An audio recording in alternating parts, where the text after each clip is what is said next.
Hay historias que no se cuentan desde la memoria. Se cuentan desde las manos, desde lo que sostuvieron, desde lo que aprendieron a hacer sin estar listas. Hola, soy Claudia y esto es el episodio 4 de la temporada 4, El amor que no se apaga. Hoy continúo la historia desde una parte que me cambió profundamente, porque aquí fue donde entendí lo que significa cuidar. Mi abuela materna vivía en la casa de toda la vida, la casa donde creció mi mamá, donde crecieron sus hermanos, la casa de origen. Ahí vivían mis abuelos y fue ahí donde empezó la despedida lenta. La persona que yo conocía, la que cocinaba, la que cosía prendas hermosas, la que platicaba, que se movía por la casa como si tuviera un mapa en la cabeza, ya no estaba completa, como si se fuera yendo por partes. Hubo un momento en que ya no podía valerse por sí misma y entonces alguien tenía que estar cerca. Mi mamá asumió ese lugar, como lo hacen tantas mujeres, sin pensarlo demasiado, como si fuera lo natural, lo esperado, lo automático. Hubo un punto, uno muy claro, en el que yo entendí que cuidar no era ayudar de vez en cuando. Cuidar era entrar a otro mundo, y ese mundo también desgasta.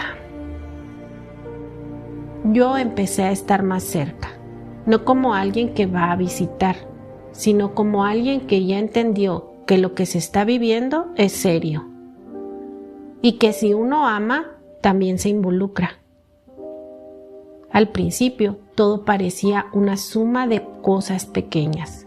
Acompañarla, ayudarla a levantarse, estar pendiente de que no se cayera, repetir instrucciones simples.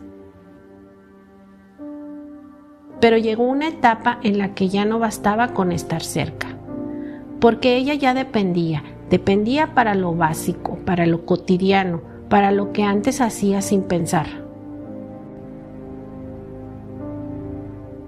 Y en esa dependencia el amor cambia de forma. Ya no es te quiero, es aquí estoy. Es paciencia, repetición, presencia. A veces mi abuela no comprendía. A veces se negaba, se enojaba, se asustaba. Y yo empecé a conocer una tristeza distinta. La tristeza de ver a alguien que amas perder el mundo que conocía poco a poco, sin que tú puedas detenerlo. La demencia es una despedida rara, porque la persona sigue viva, pero se va yendo. Un día mi abuela todavía sabía sostener una cuchara, y otro día ya no. Un día todavía podía comer, y otro día no entendía para qué servía lo que tenía en la mano.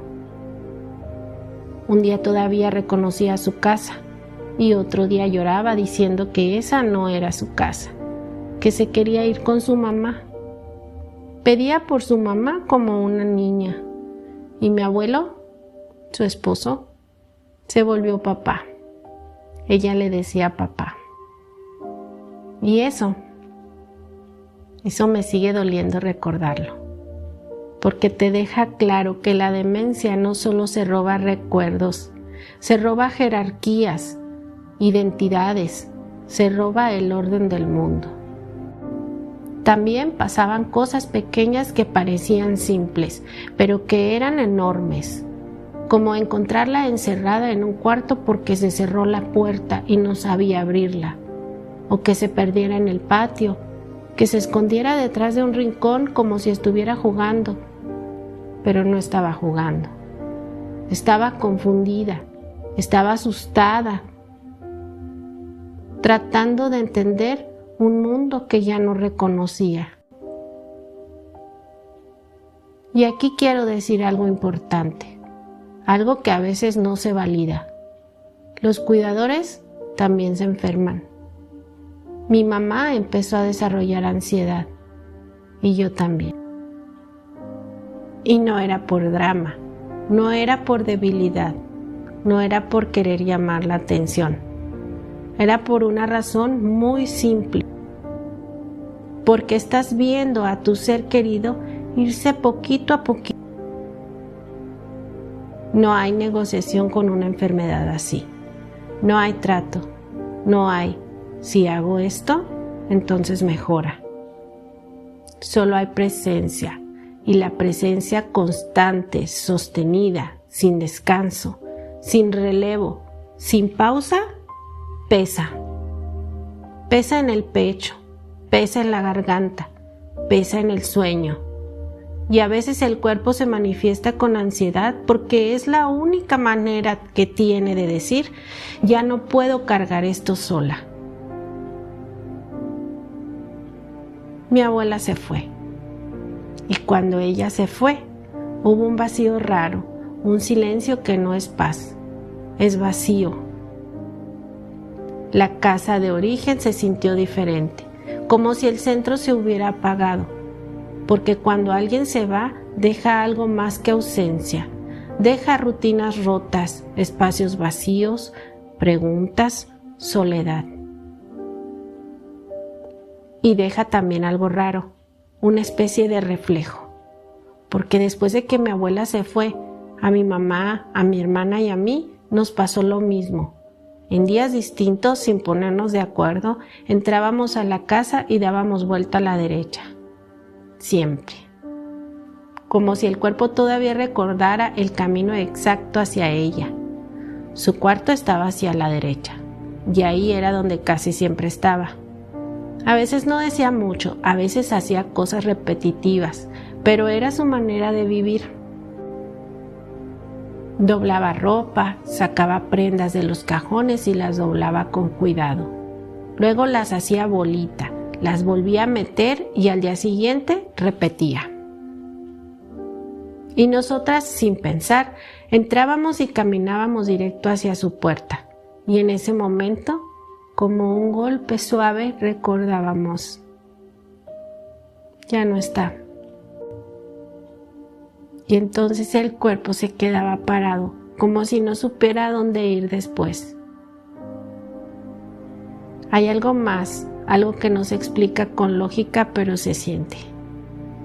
En esta casa no habita el miedo, habita otra cosa, como si el aire estuviera más quieto, como si el silencio tuviera una ternura antigua. Mi hermana lo ha sentido y Julián también. Podemos caminar con las luces apagadas, podemos salir al patio cuando ya es tarde y no hay esa sensación de amenaza que suele tener la oscuridad. Al contrario, es como si la casa por dentro tuviera una lámpara encendida, una paz que no viene de la luz, sino de la memoria del amor. En la sala hay una fotografía grande de ella, y Julián pasa y la saluda como si fuera parte del día. Hola, mamá Eva. Ya me voy, mamá Eva. Hasta mañana.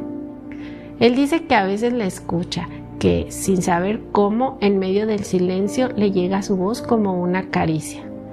Pórtate bien, mi niño, que te vaya bien. Yo no sé qué sea eso, no lo voy a nombrar con palabras grandes, solo sé que una noche cuando dije buenas noches, sentí que su voz, esa voz, me respondió. No ha vuelto a pasar, pero desde entonces aprendí algo, que hay amores que no se van del todo, solo cambian de forma. Después de cuidar a mi abuela, yo pensé que lo más difícil había terminado. Pero no, porque hay pérdidas que no se quedan en la ausencia, se quedan en la casa, en los hábitos, en la forma en que el cuerpo sigue buscando a quien ya no está. Y entonces el silencio baja. Lo que queda no es tristeza, es una nueva manera de aprender a vivir. ¿Y mi abuelo? Mi abuelo se quedó solo. En el siguiente episodio voy a hablar de eso, de mi abuelo, de lo que pasó después y de cómo sostener a alguien que se queda también te cambia. Esto es lo que quedó en pie. Gracias por escucharme.